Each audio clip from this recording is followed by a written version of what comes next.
Salutations readers, welcome to or welcome back to the Studio Ghibli channel. My name is Nkechi, and for today I'm giving y'all a book review video. Now, if you've been in my channel since pretty much the beginning, you would know that I used to actually made a few book review videos. Now, I haven't really been making them lately because I just felt like I've been kind of making them a little bit too long, to be honest. Like, I think I talked a little bit too much, so I'm trying to see if I can give y'all a quick book review, but enough so that y'all would know about the book without spoiling anything. Like, my book review videos, I really want to make sure that they are spoiler free. If there are spoilers, I will definitely let y'all know. It is only be like a section, like a quick section of it. But for the most part, these book review videos are spoiler free, so do not worry about being spoiled, all right? Because that's the whole point. I'm just here to give y'all the thoughts, the feelings, interesting things I found out about the book, all the things, all right? Now, if you notice in the thumbnail and in the title, I will be reviewing How Do You Live by Genzaburo Yoshino.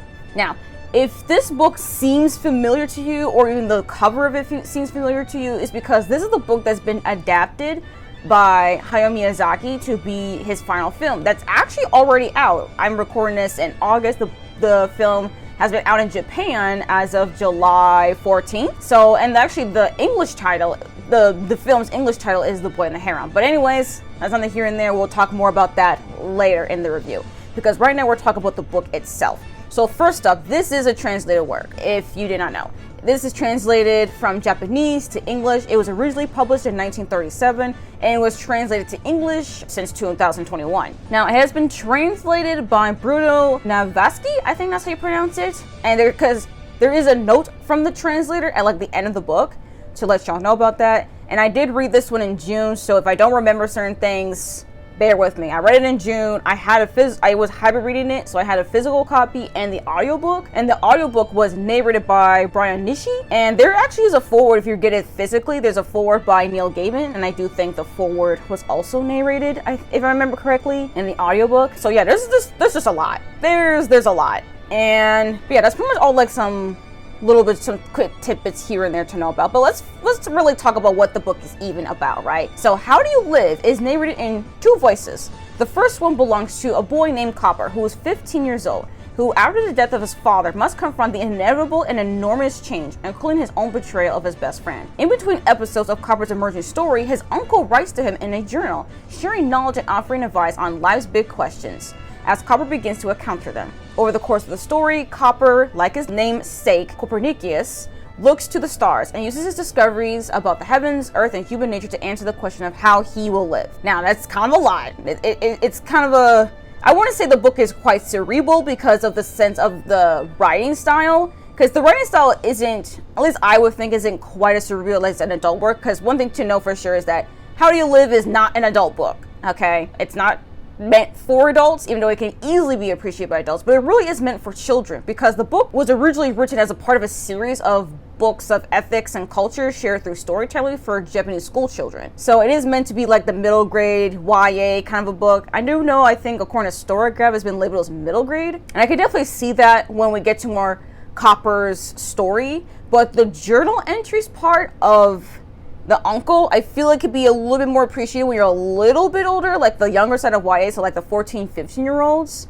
Because since Copper at the time is also 15, I think it makes sense for a 14, 15-year-old, even a 16-year-old to be the one reading this. So think of like 8th grade, 9th grade, even early sophomore year of high school, kind of around that age. And I will say this because like I really, really deeply appreciate this book. Now, I do know that since I am definitely older than the protagonist, Copper, I would feel like this is a little bit on the slow side. Does this feel like, low stakes than I usually would read? But I knew going into this was not meant for me as an adult. This is meant for someone younger and someone who wants to kind of like learn more about the world, human nature, history, ethics, language, and that's it, but in a way that's digestible for children and younger readers to understand. So that's like, okay, in that sense, it was easier, that when I came with that mindset, it was easier to appreciate the book for what it was. And that's actually why I gave the book 4.75 stars, because for what it was trying to do, it did its job, okay? Sure, we have the part with like Copper and it's pretty much like just normal schoolboy things. That part is a very slow-paced book, very much slice of life. So we're just here about Copper going about his life as a schoolboy, and he has his friends and learn about their struggles. And we also have the uncle's journals in between those chapters where he has his own advice for Copper to read one day and also to refer back to. Advice on history, ethics, all the things. And I appreciate that because I think it's something that I kind of wish I was able to read when I was younger, especially for school. Like, I could easily see How Do You Live as something to be read in school. Like that middle school, early high school age group, Because the writing style was easy enough. I don't think it's too cerebral or I don't think it's too long of a book either because it was less than 300 pages. So I do think this is something a teacher could easily have in the classroom for students to read, something to discuss, and also to expand their thought. Like, I can just see it, in a classroom setting. And that's what the point of the book is. And I did read some reviews from other readers that this was more didactic, and I had to look up what even that word meant, but to the sense of it is something more like lectury. And I can see where that will come from the uncle's journals. It is more slightly on the lecture side, but I do think that the information that the uncle was giving to Copper was very much, I think it's going to be very much appreciated because of the things of how it was also even presented, because it's not just random information, not just random facts like a textbook, but it was in a way that this is extra information that I think at the time that Copper was having trouble with friends or even bullying, because that's another thing too. Like, there is a lot of bullying from the school that Copper and his friends experience from the older students in his school. So even with those kind of situations, I do think that the uncle's journals would also help with how the boys were even trying to kind of cope with that, and also trying to give some advice about it, and also some little bit of a history lessons and even some moral ethics regarding it as well. Now, I do think that for some people, even for a younger reader, maybe they won't particularly agree with the uncle's journals, with what he's saying to Copper, but I don't know. I feel like I think the uncle gave enough room for Copper to make his own decisions. He's not outwardly telling him what to do. It's just a matter of this is just a guide to it. If you kind of want to be a good human being, I guess, in the moral sense. But, it's really up to you kind of a thing. I don't think he's really trying to tell Copper what to do, even though Copper really does appreciate and really does look up to his uncle. I think his uncle is really well aware enough of that to know that. And also, I think the uncle's not he's not very much old. I think he's still in his 20s, late 20s, early 30s kind of sense. So still a little bit young regardless. But I do think that he does lend himself to know that Copper needs to make his own decisions kind of thing, in that kind of a sense, which I think is greatly appreciated. And also, since this book was written in 1937, the book itself does take place in that same time period as well. So maybe we could learn a little bit more on Japanese history on this one. Even though it's not really going to give you I don't think it's going to give you that much information on the time period, because it does take place in pre-war Japan, which I'm not really familiar with that kind of history, so I'm not really going to talk too much about it. But there are a little bit references within the story, though, regarding war. So I want to forewarn you on that one. And like I said as well, in the synopsis, it does talk about death of Copper's dad. So death of parent, grief is a major thing in this book as well. So fair warning of that. And I think it's also really cool too, because this book is trying to teach you something. That's kind of the whole point of it. And I do think it does teach some really good lessons. Because again, I didn't give it a full 5 stars because it's not meant for me as a reader. I just really appreciate it for what it was trying to do. And I do think that it is very, very interesting on how that this book in particular is Hayao Miyazaki's favorite childhood classic. Because that's actually what's really drew me into even reading the book in the first place.